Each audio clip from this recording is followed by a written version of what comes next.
Hello সবাইকে, সবাই কেমন আছো? আশা করছি সবাই অনেক ভালো আছো। তো আজকে আমি তোমাদেরকে দেখাবো যে তোমরা কিভাবে বিলেতি আমড়ার মিষ্টি আচার রান্না করতে পারবে আর কি। তো আমড়াটা রান্না করার জন্য আমি একটা গ্যাসে কড়া বসিয়ে দিয়েছি, দিয়ে আমি এতে একদম সামান্য পরিমাণে সাদা তেল দিয়ে দেবো। আর হ্যাঁ, এখানে কিন্তু তোমরা সাদা তেলটাই ব্যবহার করবে, কারণ সাদা তেলটা ব্যবহার করলে একটু বেশি ভালো হবে। তো তেলটা আমার প্রায় গরম হয়ে এসেছে। এর মধ্যে আমি একটা ছোটো সাইজের পেঁয়াজ কুচি রেখেছিলাম, সেই পেঁয়াজটা দিয়ে দিয়েছি। দিয়ে আমি পেঁয়াজটা একটু ভালো করে লাল লাল করে ভেজে নেব। আর হ্যাঁ, এখানে কিন্তু এই আচারটা বানানোর জন্য কিন্তু মশলার পরিমাণগুলো একদমই অল্প অল্প পরিমাণে, যেটা তোমরা আমার এই ভিডিওটা দেখলে বুঝতে পারবে যে আমি এখানে কেমন পরিমাণে আর কতটা পরিমাণে মশলা ব্যবহার করেছি। তো পেঁয়াজটা আমার প্রায় লাল হয়ে এসেছে।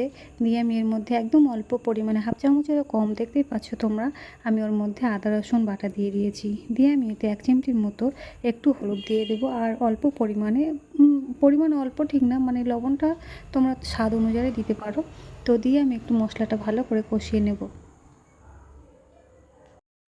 তো দেখতেই পাচ্ছি মশলাটা আমার প্রায় কষানো কমপ্লিট হয়ে এসেছে। এর মধ্যে আমি ওরকম হাফ চামচ পরিমাণের মতো জিরে মরিচের গুঁড়ো দিয়ে দিয়েছি।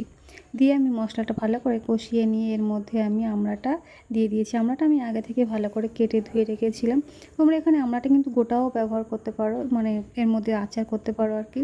তো আমি কিন্তু একটু ওর গায়েতে একটু, দেখতেই পাচ্ছ আমি কেমনভাবে কেটে কেটে নিয়েছি আমড়াটা, কারণ আমার মনে হয় এরকম একটু বেশি ভালো হয় আর কি।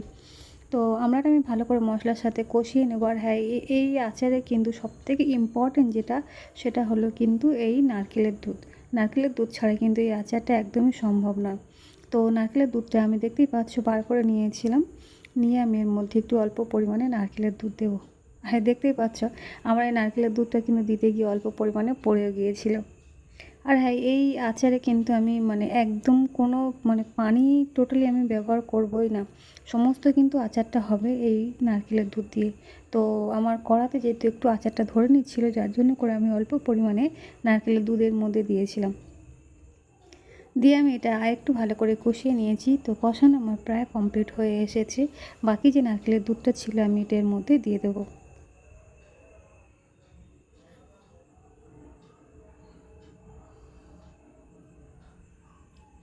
তো নারকেলের দুধটা দিয়ে আমি একটু ভালো করে নেড়ে নেব। দিয়ে আমি এখানে একটু লবণটা টেস্ট করে দেখেছিলাম যে আমার লবণটা ঠিক আছে কি না।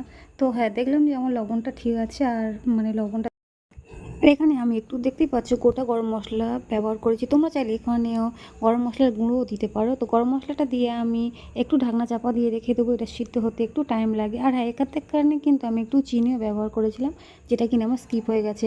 তো আমার আচারটা প্রায় কমপ্লিট হয়ে গেছে। দেখতেই পাচ্ছ কতটা সুন্দর হয়েছে। প্লিজ তোমরা ট্রাই করে আমাকে জানাবে। Thank you.